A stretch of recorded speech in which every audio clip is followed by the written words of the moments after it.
Good morning, good afternoon, and happy Friday. My name is Nick Marro with Occupy Fantasy. I'm here today to help you break down tonight's MLB DFS main slates on both DraftKings and FanDuel. If you're not familiar with me, my name is Nick Marro. I'm here to help you break down these slates. You can find me on Twitter at Nick Marro DFS. If you haven't already, please like the video. Also, subscribe to the channel that helps us get more free content like this out to you on a regular basis. As always, I'll be using the Occupy Fantasy model throughout the video. If you're not already a member of Occupy Fantasy, check the links in the description below. As a member, you get access to this model, as well as a single lineup builder, multi lineup builder. We also have a private Discord server full of DFS pros to help you improve your game. We also have the MLB Daily Plug article, of which I'm a contributor, which will help you really hone in on which stacks, bats, pitchers we like on any given main slate. I am just making some adjustments to the model right now. If you are using the Occupy model today, make sure you're selecting DK and or FanDuel main, just so you're not pulling in some of these early games. I think there's a couple at 640. I know there's a 220 game. Those obviously aren't on the main slate. I did have Kevin Gausman pulled up here. Probably the best arm on the slate. It looks like he's going to be chalky, though. There's a lot of good arms that we like tonight, so I'll talk through all of those. As always, I also have a notepad window up. So as we go through, I can kind of talk about which stacks I like, which arms I like. Then at the end, I can kind of give you a quick high level overview if you can't retain everything on your own through these next 30 minutes or so. But yeah, 12 games, a lot to get through. I won't spend much more time on these pleasantries here. Let's just get right into it. And if you do see me looking off up to the right, that's because I got another monitor open full of stats with the matchups for these games. I want to get you as much information as possible as we break these things down. So let's get into it. First game on the slate here. We have John Gray and the Texas Rangers taking on Grayson Rodriguez and the Baltimore Orioles. So these are two arms that are generally pretty volatile. They both obviously have upside. Rodriguez, one of the more talented young arms in baseball. And then John Gray, when he's on point, can look excellent. He had a really nice start to the season. He's really come back down to earth lately, though. So no surprise when we're checking the pitcher model that neither of them are really popping towards the top. On a massive slate like this where we have 12 games, I'm probably narrowing my pitcher pool, hopefully down to 8 or so arms. I mean, I probably won't get outside this top 10 in terms of OF index. So really, I'm not rushing to get to either of these guys here. Grayson Rodriguez, as talented as he is, he's allowing a lot of power to both righties and lefties, so there's probably some merit to going to Texas. And then John Gray, who has been struggling, especially against left-handed hitters, faces an Oriole lineup that does have a lot of pop from the left side. So if we are sorting by OF index, we see Texas towards the bottom. Um, so we're probably not going to get to them there. And then Baltimore kind of middle of the road. They are top 10 team total, but I don't think necessarily we have to dig too deep into them as a stack. For the stacks I really like, I'll take the time to go to the batters tab and really highlight which bats we should be focusing in on. But yeah, I don't mind Orioles lefties. I don't mind Texas Rangers bats. Grayson, obviously, a talented enough arm to maybe roster just for his upside. But for me, I'm mostly just looking over this game, and that is Texas Baltimore. Next game on the slate, we have Joe Musgrove and the San Diego Padres taking on Randy Vasquez and the New York Yankees. So Vasquez will be making his major league debut here. So this is a little bit tricky of a situation. I mean, I'm not all that interested in him personally, but he's so damn cheap on DK at 4K. I think there is some merit to getting to him here. I'm gonna pull up his minor league numbers on my other screen while we talk through this. And then with Joe Musgrove on the other side, I mean, obviously a very talented arm. He got a late start to the season.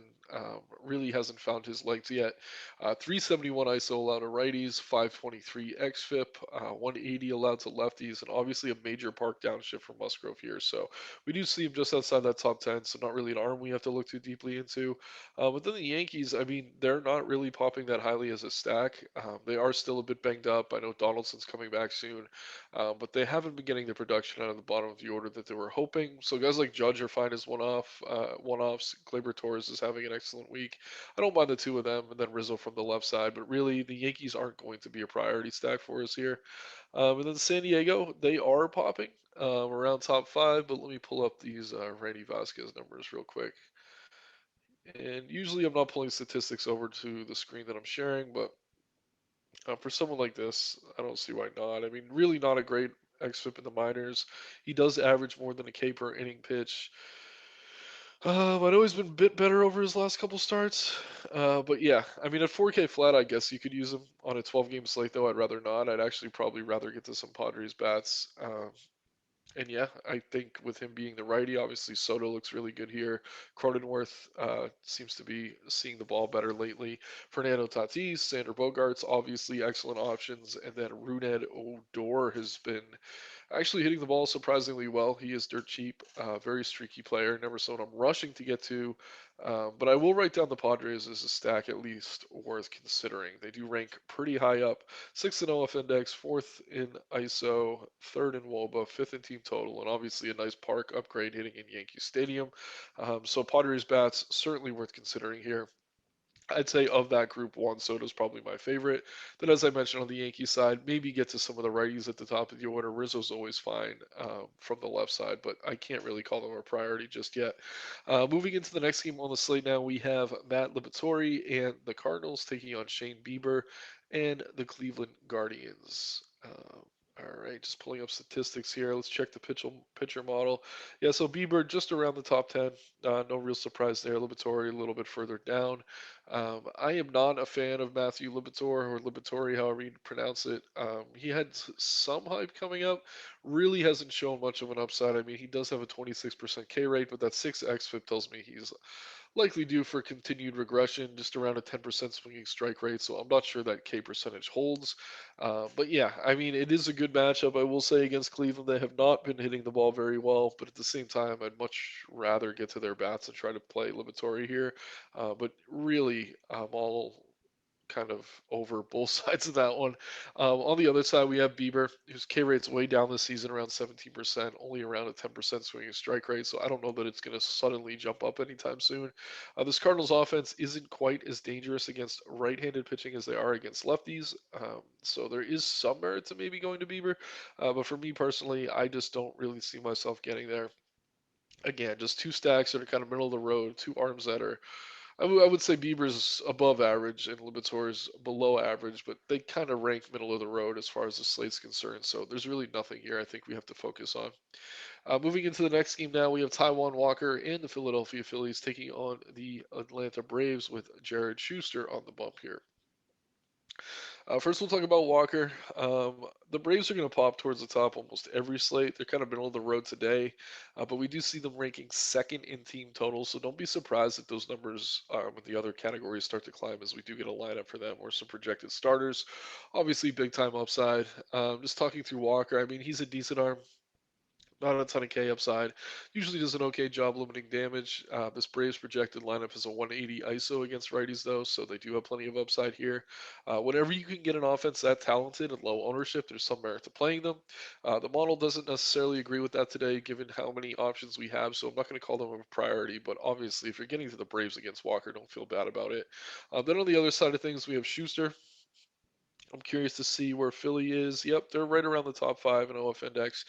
Really no surprise to me there. I mean, Schuster, decent young arm, but still developing as a prospect, kind of rushed up through the system. 17% K rate is not very good. 647 xFIP, not very good, allowing a 235 ISO to lefties. So for the first stack we're doing this for today, I'll go ahead and pull up the Phillies. But I do imagine we see the lefties as the best options here. Yeah, so Trey Turner, he's just too cheap. I think that's why he's popping so aggressively. But Schwarber, Harper, Stott, all lefties, those three, no surprise there. Those would be the three bats I'm focusing in on. Then probably Trey Turner. I know he's showing up as the top OF index play, but I do favor left-handed bats against Schuster, which is a little bit counterintuitive because he is in fact a lefty, but he's showing reverse splits. Harper and Schwarber, especially, who has a 300 plus ISO against lefties this season, have shown they can hit lefties. So don't be afraid to play them. Maybe that drives the ownership down on the Phillies, but for me personally, I do like them a lot here. I'm going to go ahead and write them down on my other screen. So when we recap at the end, they're a stack that we'll have uh, listed. Yeah. So, so far the only stacks I'm really super interested in are the Phillies and Padres. And I'm not even crazy about the Padres because that could turn into a bullpen game for the Yankees. And then, yeah, I do really like the Phillies. The Braves are good here too. I'll write them down just because they're good against pretty much anyone. Not really top tier for me, but obviously with that much talent in the order, they should not be ignored. So, no real pitchers we're holding in on yet. That's about to change, though. We got the Blue Jays and Kevin Gausman taking on Louis Varland and the Minnesota Twins. So, if we go to the pitcher tab, sort by OF index, we have Kevin Gausman popping as the top arm on the slate. We could also sort by K per IP, and Kevin Gausman pops as the top arm on the slate. So, no surprise that he's going to be popular on both sites. Very high ownership, but it's mostly justified. And when we have so many good stacks and good secondary arms, you could eat some chalk at pitcher with someone like Gausman. I'd rather eat chalk at pitcher than I would at hitter or with stacks because bats seem to be more volatile. I mean, that's just a fact over time. But then you look at the numbers for Gausman. I mean, 303 xFIP on the season is just outstanding. Near 14% swing and strike rate, 32% K rate, holding both righties and lefties to a sub 290 WOBA. He has been outstanding. Probably my favorite arm on the slate. And it's good chalk in my opinion. I am totally willing to eat it here, and yeah, just writing him down as one of my top arms. On the other side of things, Louis Varland's been a little bit better than expected. I don't have very high hopes for him. He is allowing a ton of power to righties. I actually wouldn't be surprised to see Toronto popping an ISO or WOBA. Yeah, I mean, they're up there for WOBA. I thought we'd see more power out of them in this matchup, but Varland, pretty inconsistent, allowing a 274 ISO to righties. So if you're looking for a low owned option, maybe get some Blue Jays today. I'm not really going to call them a priority at this time, just given how many options we have on this slate. But I'd certainly rather play Blue Jays than I would Louis Varland. But really, the piece of this game you're going to really want to focus in on is Kevin Gausman. He is one of the best arms on the slate.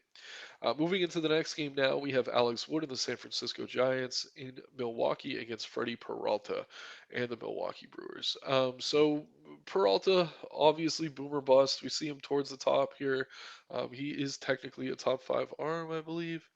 But yeah, 4.63 xFIP on the season, 24% K rate, 13% swinging strike rate. The Giants, I mean, they have a decent offense, but they do K nearly 25% of the time against right-handed pitching. So I actually do think Freddie Peralta's in play, more of a high risk only type play or large field GPP, depending how you phrase it. But I'm going to go ahead and write Peralta down as a GPP only option. I don't mind him here. Again, he does profile well for OF index, has that better than 1.0 K per IP, so the upside is there for him. On the other side of things, Alex Wood. He was good last season, not so great so far to start this season. 511x FIP, which really isn't all that appealing. 220 ISO allowed to righties. Let's see if Milwaukee's popping anywhere worth talking about. Yeah, kind of middle of the road. I'd rather get to Milwaukee bats than I would Alex Wood here, but I don't think either side of that matchup is necessarily worth digging too deep into. If there is a priority here, and I wouldn't even call it a priority, it is Freddie Peralta. Plenty of K upside at home against a free swinging Giants offense. So I do like Peralta, but not necessarily something you have to force. And it's more of a large field, high risk tournament type play than it is single entry, um, depending on his price. 8,800 on DK. I mean, you could probably use him as your SP2 on DK actually and feel pretty good about it. Pairing him with Gausman is going to be probably a very popular pairing. But if you have a low owned stack, I actually think that's pretty good. So I'm going to take back my note about GPP only, and I'm going to say DK any format, FanDuel GPP only. But yeah, I really do like Freddie Peralta there. Moving into the next game on the slate now, we have Patrick Corbin and the Washington Nationals in Kansas City taking on Jordan Lyles and his Royals. So just pulling this one up. So Corbin, I mean, started the season terribly. He was the butt of many a joke for myself and others across the industry, I'm sure. But yeah, he's actually been half decent. I mean, a 4.55 xFIP isn't great. 13% K rate, no real upside, a sub 10% swinging strike rate, but he's holding both righties and lefties to a sub 170 ISO as well as a 340 WOBA. So while I'm really not all that interested in playing him, he just doesn't have the strikeout upside. I'm also not all that interested in stacking against him. I mean, there is some merit to playing guys like Perez, Witt, who hit lefties exceptionally well. But yeah, I mean, they're just outside that top 10. Pretty high team total, though, but Corbin has been better than public perception. So I am not rushing to get to Royals here, but at the same time, I'm really not all that interested in one Patrick Corbin. On the other side of things, though, we have Jordan Lyles. Lyles 6 xFIP on the season, 270 ISO allowed to lefties, 290 ISO allowed to righties. So the Nationals are kind of middle of the road here, and Yeah, I mean, in terms of raw point upside, I think that's totally accurate. But if you're looking for a cheap stack, I actually do think they're a decent play. Maybe they climb in the model throughout the day. I wouldn't be surprised to see that team total continue to creep up. But if you are going to Nationals, I'm not going to pull them up on the batter screen because I don't know that it's necessarily worth it. But Candelario's one bat I'm really looking at. 232 ISO against righties this season. Dickerson, if he makes the lineups, dirt cheap. Abrams at the bottom of the order is fine. So they're not all that appealing as a full stack. But yeah, if you need something cheap, you need something low owned, you want to pay up a pitcher twice, I don't think the Nationals are a terrible option by any stretch. All right, next game on the slate now in Coors Field, we have Max Scherzer and the Mets taking on Connor Seabold and his Colorado Rockies. So it looks like there is some rain here, not enough likely to affect the game, but certainly keep an eye on the weather. Seabold 5.64 xFIP on the season, allowing it worse than 200 ISO to both righties and lefties. So no surprise, the Mets are popping up as one of the better stacks on the board. Second in OF index, fifth in ISO, first in WOBA, first in team total. But then you sort by ownership on both sites, and they are by far the most popular stack. I think they're a little bit underpriced for their upside. Um, and they've been hitting the ball a lot better lately. I know Pete Alonso's locked in. I think he has 3 or 4 home runs this past week. I mean, Lindor, Batty, the prospect, finally starting to see the ball well. So really, top to bottom, this is a very affordable stack. I will go ahead and pull them up on the batter page here. Again, this is the projected starting lineup. But yeah, Alonso, no surprise, one of the best plays on the entire slate. Lindor, Vogelbach, not crazy about him. Would much rather pay up for Alonso. Vogel's been terrible. Alonso's been excellent. I just wouldn't get too cute at that first base position. Then Nimmo, Brett Batty, Alvarez, even seeing the ball a lot better lately. So yeah, really, I mean, there's no getting away from these bets. If you're playing a ton of lineups, team total over 7 runs is just ridiculous. We rarely see that. So I'm going to get to some Mets here and feel pretty good about it. But at the same time, if you're playing single entry, there are other stacks on the slate that could potentially match them at far lower ownership. So if you're eating chalk at pitcher, you probably need to get away from the Mets. But if you're going to get a little bit different at pitcher, we'll talk through some decent contrarian options in a little bit. Then you could probably go to the Mets. Or if you're going to the Mets and eating some chalk at pitcher, mix in the bottom of the order. Alvarez, especially on FanDuel, where he's only 5% owned. I really like him over there. Um, Jeff McNeil, very popular. Who else? Vogelbach, I mentioned I don't love. But yeah, I mean, looks like a lot of people are stacking them, maybe not affording Alonso as frequently as they should. If I'm stacking Mets, I want Alonso. I want Alvarez if possible. Brett Beatty as well. All reasonably owned and too cheap for their upside. But again, best stack on the slate by far, but you don't want to eat all their chalkiest plays if you're playing chalk at pitchers. So just keep that in mind. But no surprise at all. The Mets are the top stack on the board. On the other side of things, I mean, Scherzer, yeah, it's Max Scherzer. You can always play him. The issue is he is going to be expensive here, floating around 9K. It is Coors Field, so that obviously hurts his upside. He's a guy who does give up home runs on occasion. I'm in a spot like this that could definitely hurt him. So I don't mind Scherzer at his price. I actually think he's an okay GPP dart. But personally, in Coors on a 12-game slate, I don't know that we need to get that cute. So if there's anything from this game I'm taking, it's probably these Mets bats.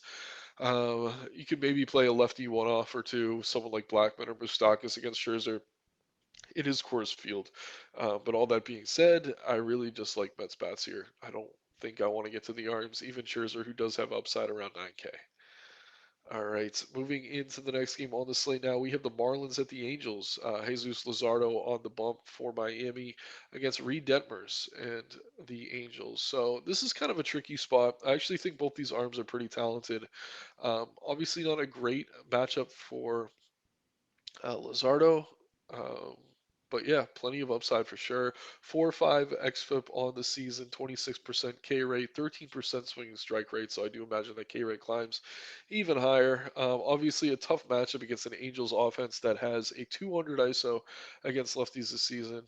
And yeah, he's a little bit overpriced. So I think Luzardo's in play as a contrarian option. Probably not something I'm rushing to get to. I just wish he was a little bit cheaper, but he is at least worth mentioning. I'll kind of put him in as a GPP only play here uh, in my list. But yeah, on the other side of things, we have Reed Detmers. who's actually profiling really well. Big part of that is the matchup with the Marlins. Detmers near 30% K rate on the season, though 14% swinging strike rate. The Marlins don't strike out much against lefties, but they really don't offer much in terms of upside either. So I like Reed Detmers here. I think he's a fine value play. 7,700 on DK, 8,300 on FanDuel. Wouldn't call him 100% safe. I mean, it's not like he's some ace or anything, but at the same time, he's in one of the better matchups on the board facing these Marlins. So Reed Detmers, if you need value, he works as an SP2 or even an SP1 on FanDuel if you're really looking to load up on bats. So a decent game for pitching. Obviously, you could play some one-offs, guys like Otani Trout. If you don't believe in Luzardo on the other side of things, I mean, Solaire's been outstanding. Garrett Cooper, plenty of power upside against left-handed pitching, so both of them are going to be in play there as well. Moving into another late game, we have Hunter Brown and the Houston Astros taking on James Caprillion and the Oakland Athletics. So two very different arms here.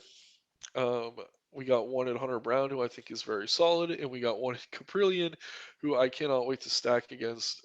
Come on, just waiting for my stats to load. There we go. So Caprillion, 6.35 xFIP on the season. Much worse to lefties. He is allowing a 364 ISO to lefties. So after the Mets, I don't know what we're sorting by right now. Team total. Houston's way up there. So Houston, another stack I do like a lot. Only eighth in OF index, but third in ISO, third around team total as well. So let me go ahead and rank down the Astros. Definitely favor the lefties though, and I mean the good news is two of their best hitters are lefties. We have Jordan Alvarez, Kyle Tucker, and then Jose Altuve is back and healthy, which is certainly a plus. Alex Bregman's been hitting the ball well, so really I like the 1 through 4 in that lineup. I'm not going to click over and dig too deep, but yeah, if we do get other lefties in addition to Tucker and Alvarez, I would like to mix them in as value. They really don't have many. I mean, they could put Salazar in at catcher. I think Brantley's out for the season. So really, you're kind of stuck with just the two lefties, but obviously guys like Bregman, Pena, Altuve, even McCormick or Myers are decent value options there. So Houston, another stack I'd certainly be considering. On the other side of things, though, we have Hunter Brown, 3.53 xFIP on the season, 27% K rate, 11.5% swinging strike rate, holding both righties and lefties to a sub 335 WOBA, as well as a sub 140 ISO. So Hunter Brown, one of these more contrarian arms that I actually like a lot here. He is expensive, 9,900 on DK, 10.3 over on FanDuel, but only 10% owned on DK, 5% owned on FanDuel. He is one of my favorite arms on the slate. I think after Kevin Gausman, he's one of the safer options. We'll talk through a couple others, but he is certainly up there in that top tier of pitchers you'll be considering tonight. So definitely get to some Hunter Brown, especially if that ownership stays low. If you're playing Mets, this is the type of arm you're going to want to look for in the 5 to 10% own range. Hunter Brown, really, really solid play here against a shaky Oakland offense. Moving into the next game on the slate now, just a couple left. Thanks again, everyone, for tuning in. We have Chris Sale and the Boston Red Sox taking on Brandon Pfaadt and the Arizona Diamondbacks. So, two pitchers on the opposite ends of their career. Pfaadt called up, considered a potential ace in the future, but still developing as a prospect. Very much volatile. He does have really quality stuff, but at the same time, he hasn't really been doing a great job with his pitch mix or controlling it. Just a 15% K rate so far at the major league level, 6.61 xFIP. So he's been terrible. So as talented as this kid is, he's just not there yet. He should probably still be in the minors getting seasoning. But the D-backs, they're trying to bring up the youth movement. Obviously, they got rid of Bumgarner. They don't really have that many veteran starters that to eat up innings. So a kid like Brandon Pfaadt's getting the call up. He's getting rushed, but he's going to have to learn on the job. Will he be able to? Probably, but it's going to take a little bit of time. And as far as I'm concerned tonight, I would not be buying any shares of the young righty. Red Sox bats look outstanding here. They rank first in OF index, second in ISO, ninth in WOBA, sixth in team total. And Fat's been terrible to both sides, so I can pull up the batters page real quick. I don't even know that it's necessary though. I really like everyone here. Devers, obviously outstanding. Valdez, very cheap. Yoshida, Duran, Verdugo, all look excellent. I mean, anyone in this batting order is going to be appealing. I think Reese McGuire will be catching here. He's the one bat I'm not super interested in. I think Duran is still a little bit overpriced on FanDuel. But otherwise, this is just an excellent, excellent spot. Really like bats here for Boston. They are certainly one of the best stacks on the slate. And they're going to be much lower owned than the Mets tonight. So off that alone, there's merit to making that pivot. This is one of those teams I think could potentially match the Mets in terms of upside. So definitely get some Red Sox. On the Arizona side of things, I'm not as interested. Chris Sale does seem to be finding his form, which is good to see. Around a 30% K rate, 377 xFIP on the season, 13% swinging strike rate. So he's been solid. Not popping all that highly in the model.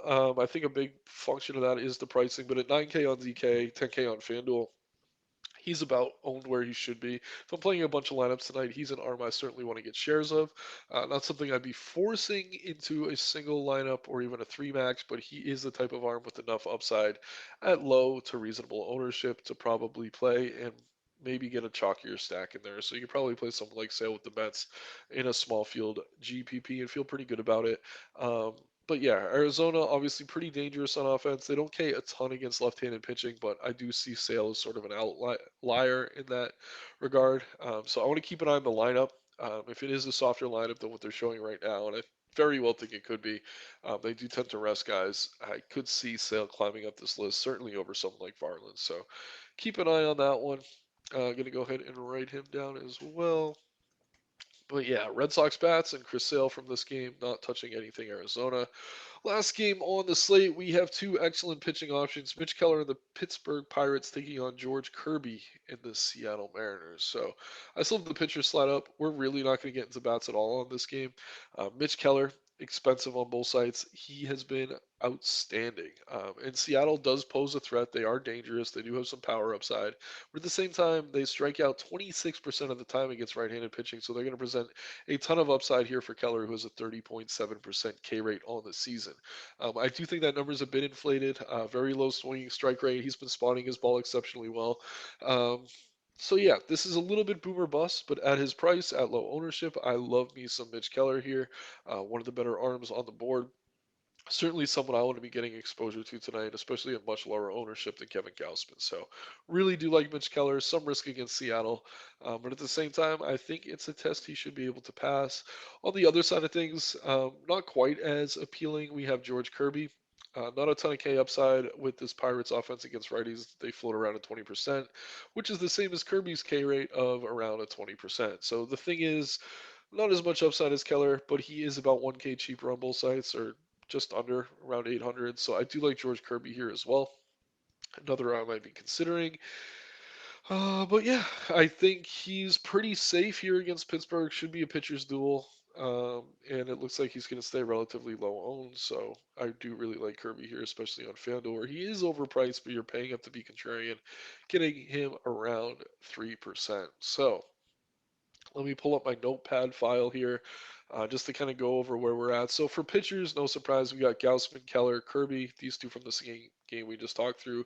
Gausman definitely my favorite arm, but also the most popular. So I'm going to look for ways to mix in some of these other guys.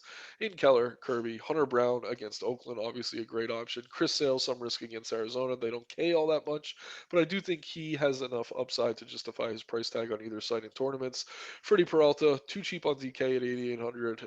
More of a GPP only play over on FanDuel, but he's certainly viable. And then Reed Detmers and Jesus Luzardo from the same game. I think Detmers a little bit safer than Luzardo, obviously the much better matchup, but at the same time, you're going to get Luzardo lower owns with probably a higher ceiling potentially. So those are the arms I'm looking at. As far almost through and I start coughing. Um, as far as the stacks go, really like the Mets and Cores. They're going to be super chalk though. So look to maybe get to some Red Sox, Astros, especially the lefties for the Astros, Phillies, Padres, Braves, and even the Nationals if you need something cheap. But really, I love these Friday slates. We got 12 games. Make sure you're in the Discord asking your questions. The model will be updating throughout the day. We also have the Daily Plug article coming out later where we'll highlight our favorite arms, stacks, bats, etc. As always, my name is Nick Marro. You can find me on Twitter at Nick Marro DFS. Hit me with a follow. Feel free to DM. Always happy to answer questions there as well as the Occupy Fantasy Discord. There are instructions for signing up to Occupy in the description below. Like the video, subscribe to the channel. Let's have some fun tonight, everyone, and make some money. Take care and good luck.